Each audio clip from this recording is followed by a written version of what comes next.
Hopkins on the hypocrisy of the G7 meeting just down the road from me here in Cornwall.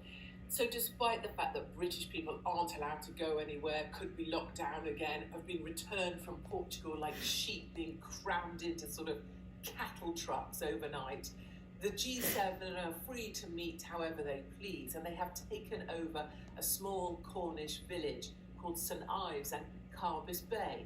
Usually there's around 15,000 people in the area.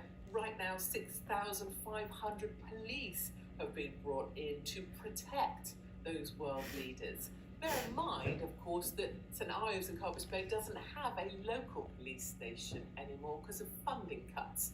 Local people didn't deserve police, but these G7 deserve 6,500, it seems.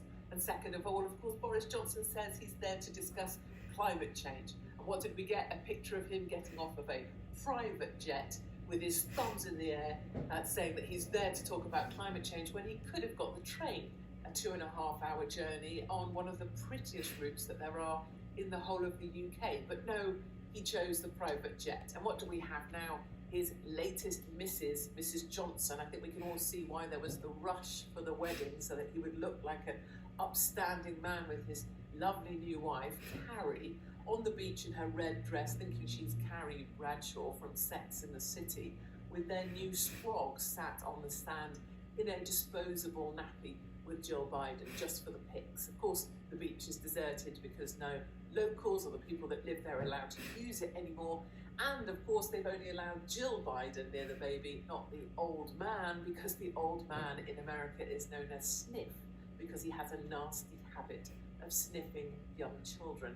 So I think if there was ever a time where hypocrisy was very stark, the G7 are proving exactly that. We don't need them down here in the West Country preaching to us about climate change, about some idiotic plan for more vaccines to be rolled out.